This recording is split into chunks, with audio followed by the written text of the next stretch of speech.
Introducing Mr. Money. Send your money instantly. Top up your airtime instantly. Pay your bills instantly. Airtel Money instantly. Send your money instantly. Safety is guaranteed. It don't matter how far it is. It reaches safe and quickly. Pay your water bills immediately. And also pay for DSTV. Or top up airtime real quickly. Send your money instantly. Top up your airtime instantly. Pay your bills instantly. Airtel Money instantly. Hi, I am Mr. Money, and I bring you Airtel Money, the fastest, safest way to send money, pay bills, top up, and more. With Airtel Money, you can do more instantly. Airtel Money. Simple, secure, instant.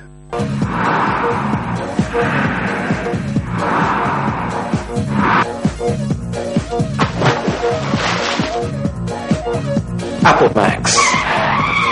Take it to the max.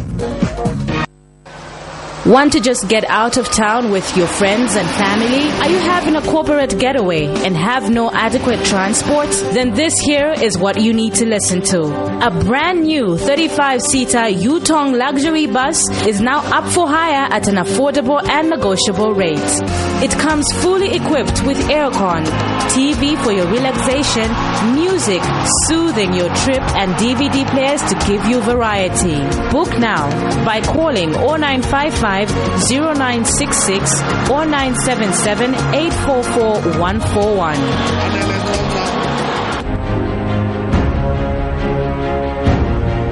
What makes the new Yo-Yo Chipsy so unique? 100% natural ingredients.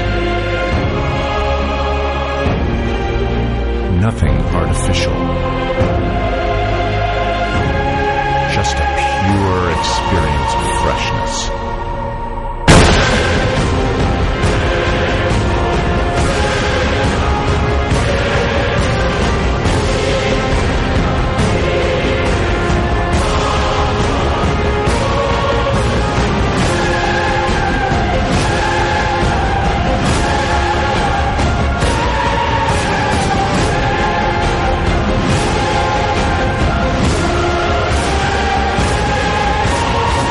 Chipsy potato chips. We know you'll love them. Hey girl, what's your name? Let me talk to you for just a minute. Where you live and what you like to do? Apple Max, baby. You need to give me Apple Max, baby. Okay, I'm just trying to get with someone real cause you look so free. So let's chill, have a drink with a guy like me. Apple Max, baby. You need to give me Apple Max, baby. A quality product from Californian Beverages. Your jungle.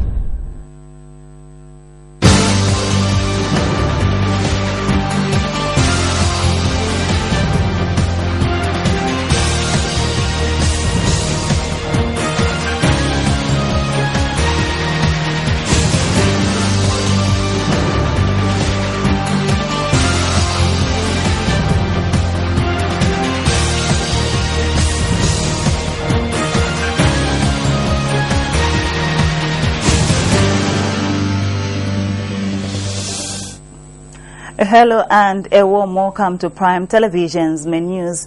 My name is Martha Namanje. To present it, we take a look at stories making headlines.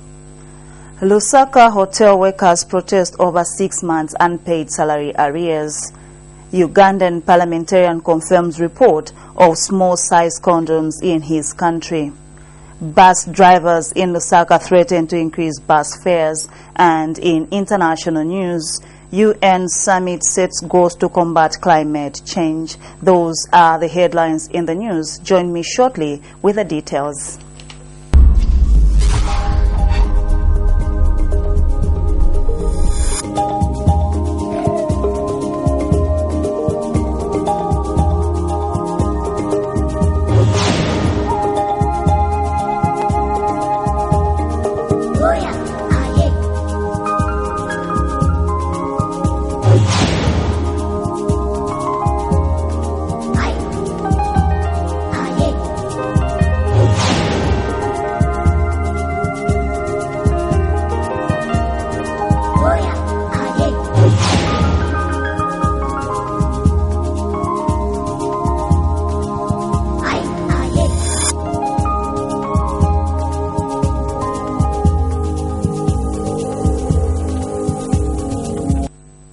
Thank you once again for joining us. And now the main news in detail.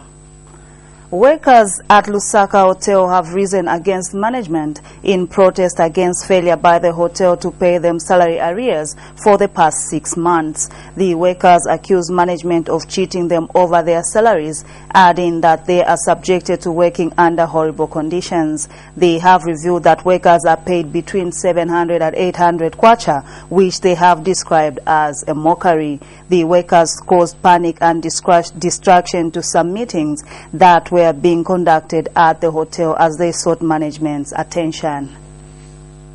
A hotel characterized by protest is likely to lose business because such acts dispel clients. Just today, workers at Lusaka Hotel have downed tools demanding their 6 months unpaid salaries and improved conditions of service. What you want is our money to be available today. And when you are not going to be that, when you are not going to pay that money, legal action will be taken against you. Yes. Chametwa muitanira kuno stipulate for 6 months. Tifuna ime mutikambire kuona uyu muntu abwera atiuze yani. Ati pasa tindama zanu. That we are not working today. We are not paid for the past 6 months. And for me, yesterday I was called. My 2 sons were arrested. They were taken to Kabangwe because of going in the street begging money from people, lacking food at home. So it's really very upset. Today I didn't even want to work. That's why I'm dressed like this as a street. During the protest, the workers vented their anger on their union leaders for failing to represent them and talk in their presence.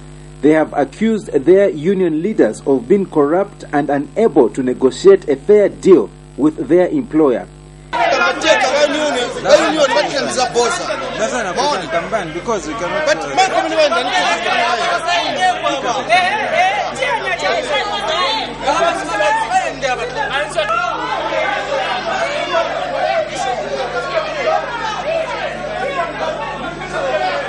In an attempt to replace a workforce of this magnitude, an executive director of The Voice, Chilufya Tayali, who is an IT expert, became a cook to help out with the work at the hotel, but this infuriated the workers who clobbered him. They wondered how an IT expert could cook. I am their IT consultant.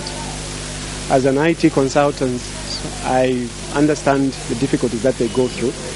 So it is from that point of view that I look at this is a noble cause that should be disturbed because of the strike that is there.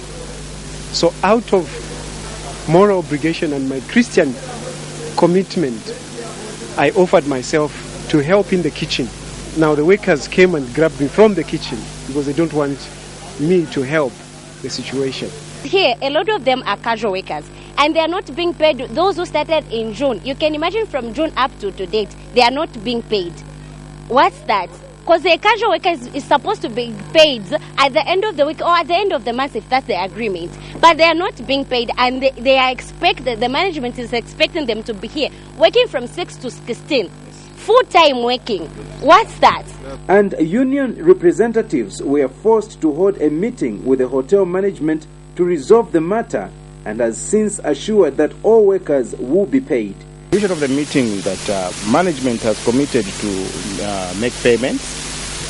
For instance, they've committed to make a first payment on Friday, 26th September, and the other payment for June arrears will be paid on October the 3rd. The other payment will be paid on 17th August for July salary arrears. If this IT expert was allowed to replace striking cooks and prepare food, one wonders how this food would have been.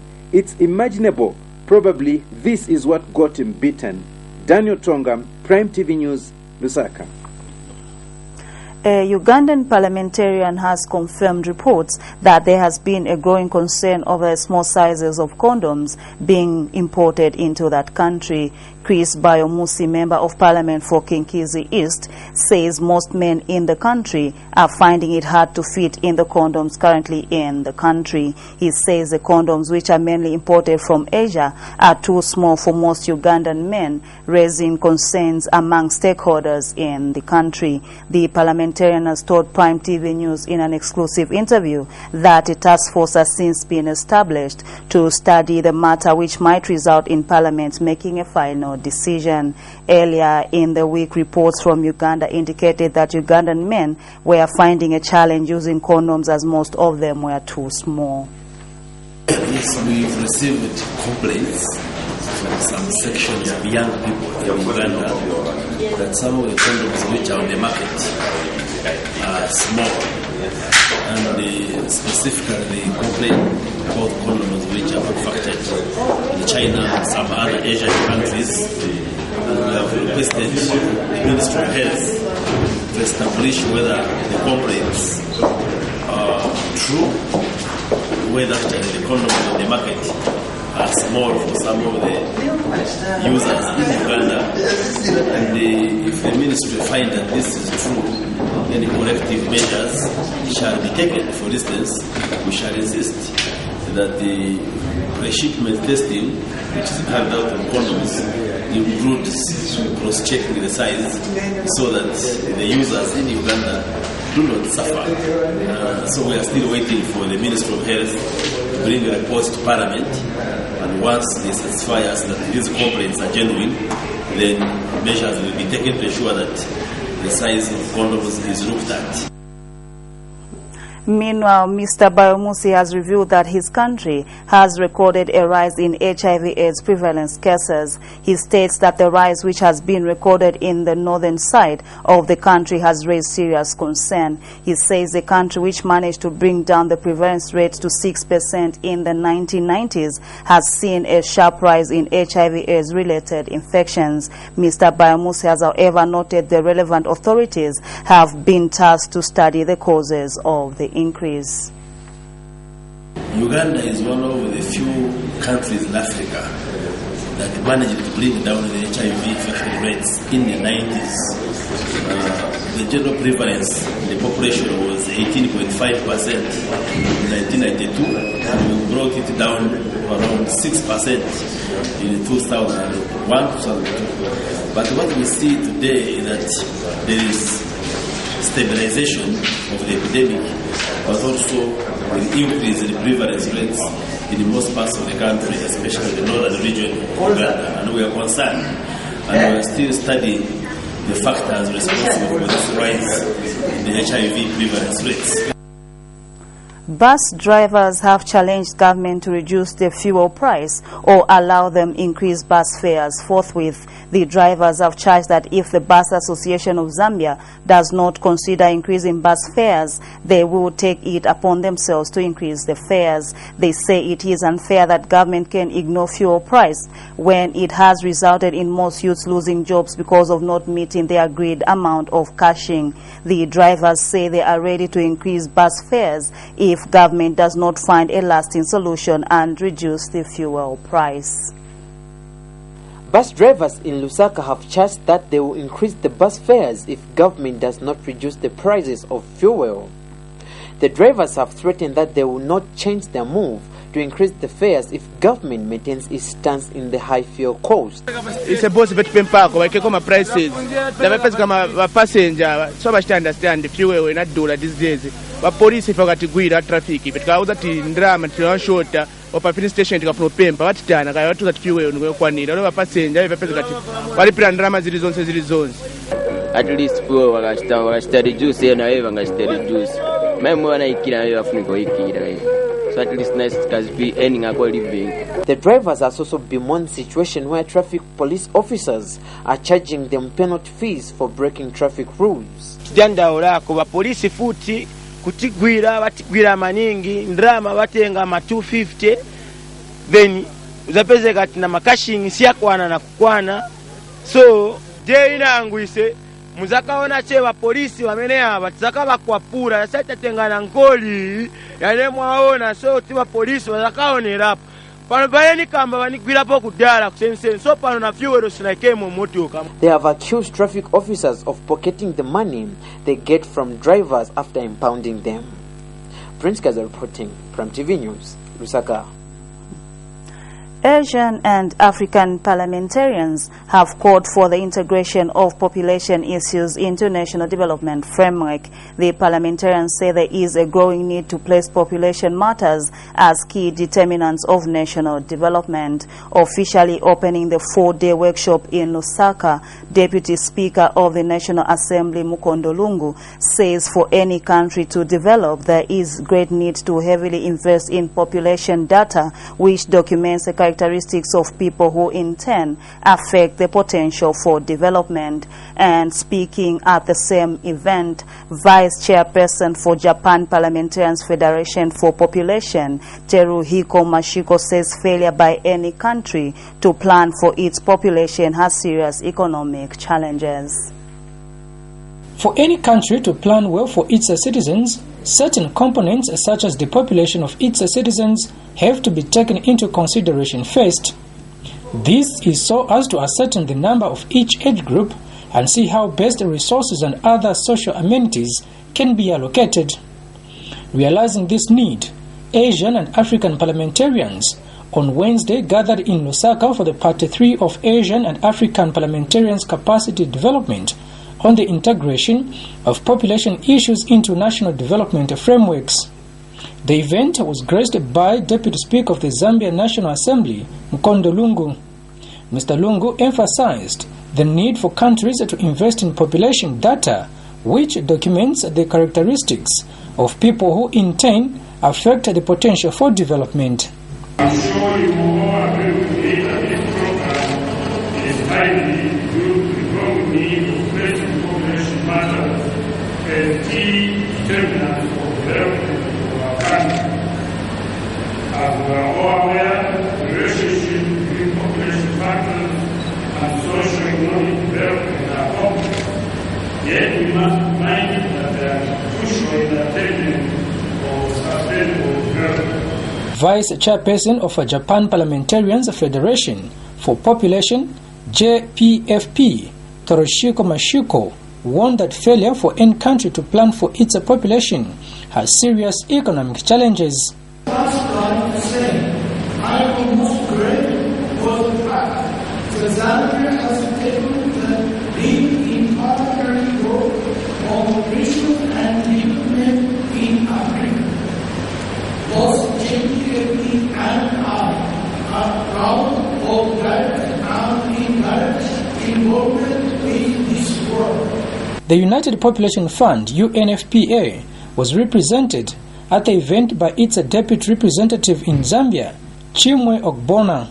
UNFPA wishes to use this unique opportunity to commend ongoing efforts by the Asian and African Parliamentarian Forum on Population Development in the work that they are doing to advance advocacy, policy, and legislative actions on population-related issues within different national contexts and at regional levels.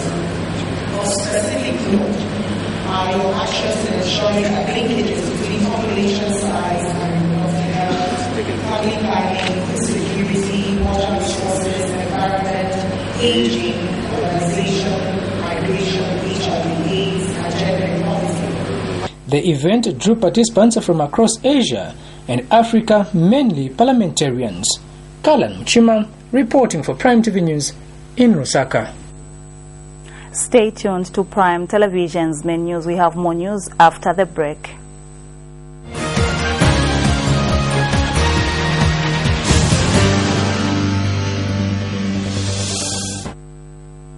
Ladies and gentlemen, introducing Mr. Money! Send your money instantly. Top up your airtime instantly. Pay your bills instantly. Airtel Money instantly. Send your money instantly. Safety is guaranteed. It don't matter how far it is. It reaches safe and quickly. Pay your water bills immediately. And also pay for DSTV. Or top up airtime real quickly. Send your money instantly. Top up your airtime instantly. Pay your bills instantly. Airtel Money instantly. Hi, I am Mr. Money, and I bring you Airtel Money, the fastest, safest way to send money, pay bills, top up, and more. With Airtel Money, you can do more instantly. Airtel Money. Simple, secure, instant. Girl, what's your name? Let me talk to you for just a minute. Where you live and what you like to do? Apple Max, baby. You need to give me Apple Max, baby. Okay, I'm just trying to get with someone real cause you look so free. So let's chill, have a drink with a guy like me. Apple Max, baby. You need to give me Apple Max, baby. A quality product from Californian Beverages.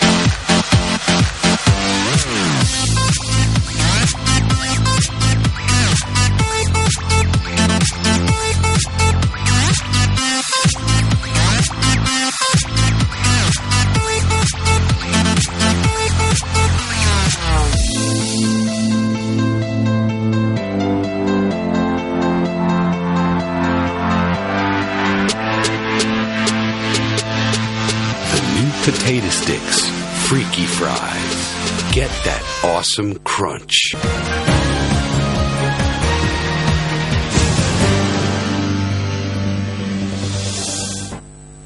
We continue with the Prime Television's main news. A family of Lusaka's Bowleni compound last night escaped death after a car hit into their house. The Noah car, which was being driven by a named police officer, lost control and hit into the house, raising it down. According to eyewitnesses, the police officer was drunk at the time of the accident. No one was seriously injured in the incident, apart from the said police officer, who only sustained a swollen face. By press time, the officer had already been rushed to the hospital.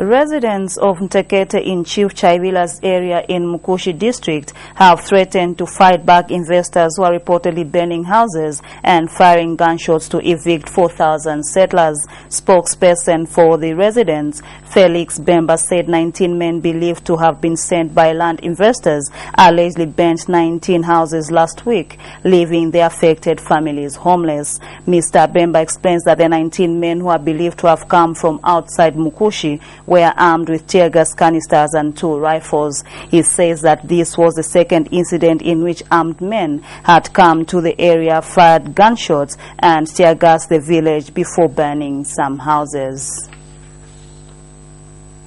The Zambia Prison Service says it will soon start new inmate transformation programs for over 18,500 prisoners in the country. Commissioner of Prisons, Pesi Chato, says the program, the foundation of Alpha Prisons Champlain, aims at helping prisoners with spiritual and moral support so that they become a valuable part of society once released from prisons. He says over 9,000 Bibles are set for distribution in 20 prisons in various provinces in the country, which include southern, western, northern and eastern provinces. The commissioner said this during the Alpha Prison Chaplain Training of Trainers workshop in Lusaka.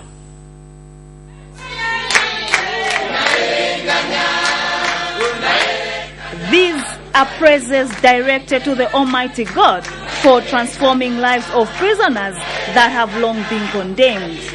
At the helm of these praises are chaplains from all prisons in the country, with hope that once prisoners are ministered to, they will change and become responsible citizens after being released. Minds meeting together, reflecting together, studying together, and making a difference for the world in the future, for our prisons in the future. We sometimes think that those in there are not as good as those of us who are outside. The only difference sometimes I think is they got caught and we didn't. Maybe we would have also been in there.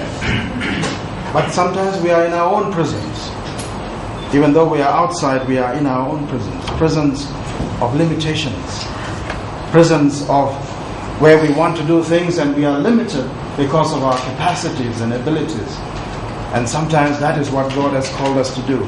Change the things where we are so that our prisons can become better places for not only for the inmates but also for us.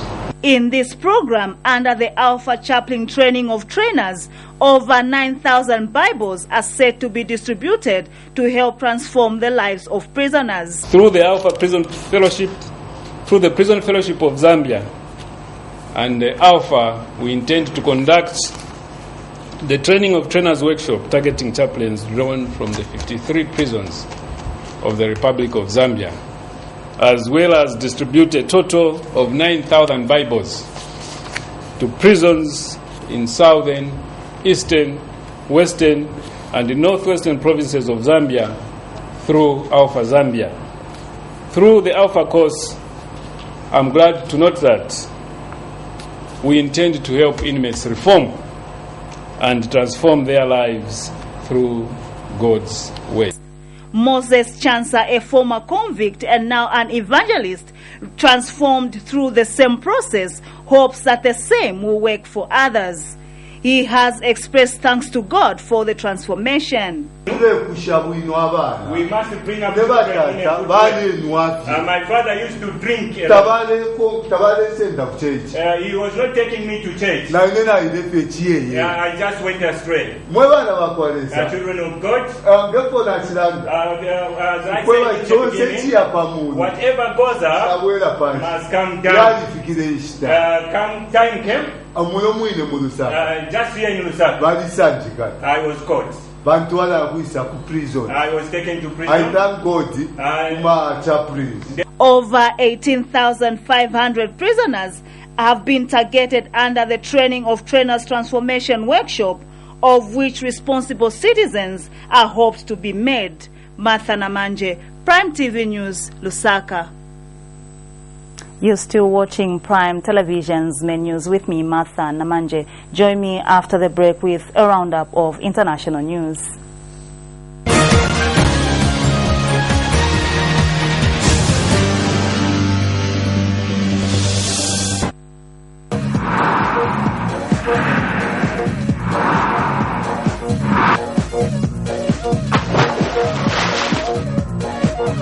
Apple Max. Take it to the max.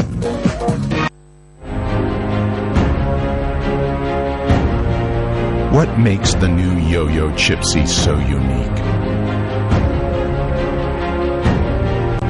100% natural ingredients. Nothing artificial. Just a pure experience of freshness.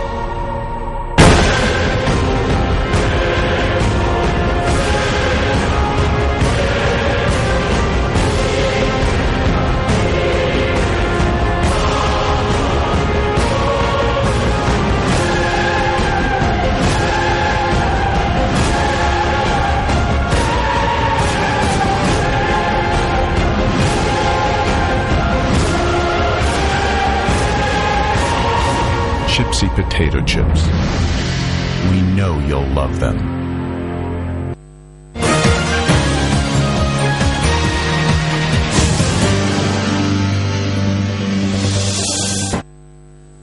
And now in international news, Nations attending a UN summit on climate change have agreed goals to widen the use of renewable energy and raise billions of dollars in aid for developing countries in an effort to slow global warming. The one-day summit on Tuesday set goals to halt losses of tropical forests by 2030, improve food production, and increase the share of electric vehicles in cities to 30% of new vehicle sales by 2030. The non-binding initiatives were set by various coalitions of governments, multinational companies, cities, financial groups, investors, environmental organizations, and other groups. The targets are meant to help prepare a 200-nation summit in Paris in 2015 to finalize a deal to slow global warming. Governments and investors said they would raise more than $200 billion in climate financing by the end of 2015, including $30 billion in green bonds by commercial banks and $100 billion from the Group of Development Bank. Ebola cases could reach 1.4 million by late January 2015, up from the current total of 5,800, according to a new study by a U.S. medical agency. The U.S. Center for Disease Control and Prevention released a report on Tuesday suggesting that Ebola cases could increase to between 550,000 and 1.4 million in 4 months, based on several factors including how many people are infected by Ebola carriers. The report questions whether the official number of deaths recorded by the World Health Organization, 2,800 out of at least 5,800 Ebola cases, have been underreported. The report also says that it is likely that 2.5 times as many cases, or nearly 20,000, have occurred so far. Extensive immediate actions such as those already started can bring the epidemic to a rapid decline in cases, says the CDC in a statement. Finally, in international news, we'll monitor more on these and other stories by Al Jazeera. Opposition activists in Syria say pro-Assad forces have used toxic gas in the north of Damascus, killing at least 7 people. These pictures, which Al Jazeera can't verify, are said to show victims struggling to breathe after what they say was a chlorine gas attack. Rebel fighters and captured government soldiers are said to be among the victims. This was in a rebel-held industrial area in Damascus. US presidents vowed to continue airstrikes against the Islamic State of Iraq and the Levant.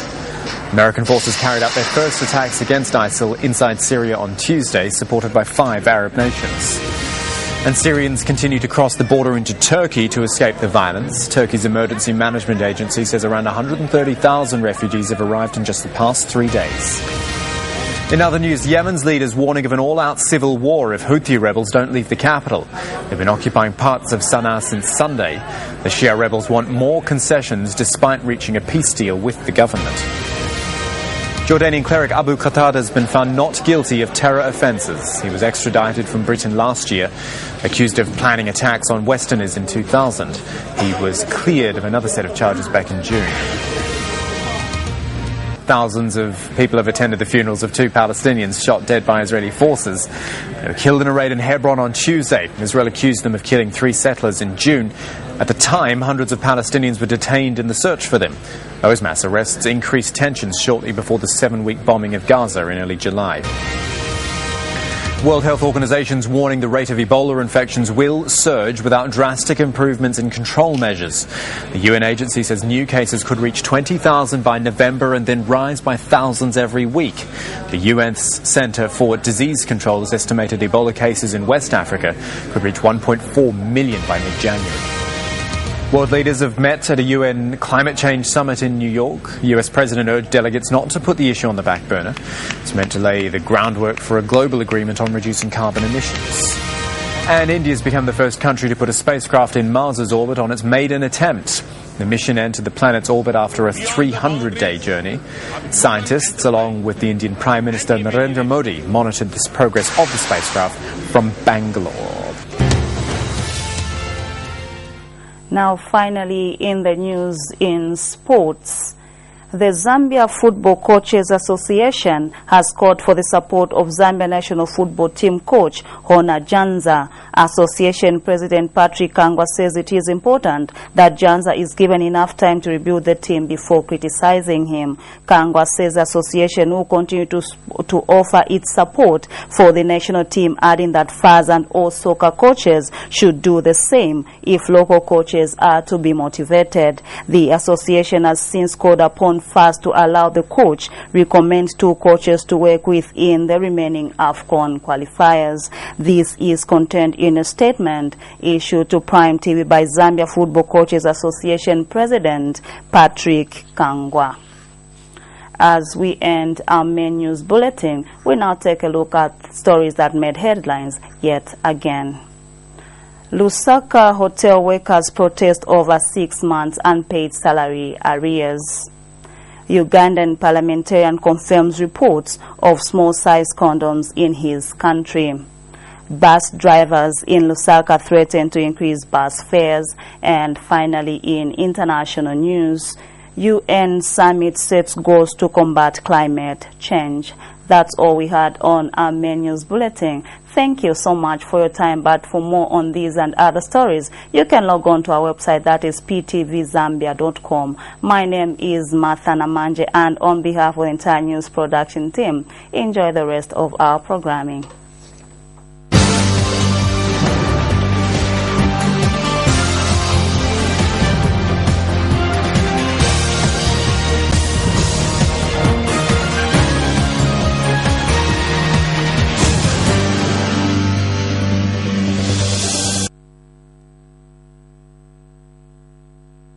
Hey girl, what's your name? Let me talk to you for just a minute. Where you live and what you like to do? Apple Max, baby. You need to give me Apple Max, baby.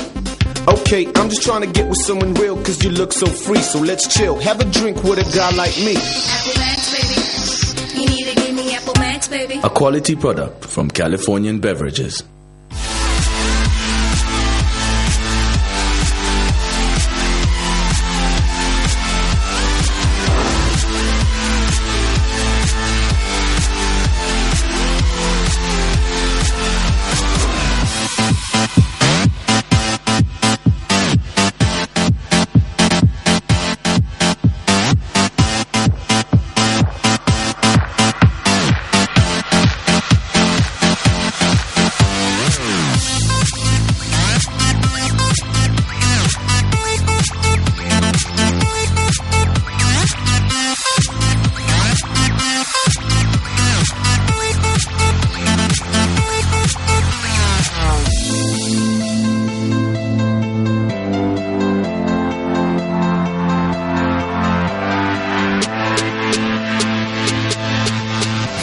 Potato sticks, freaky fries.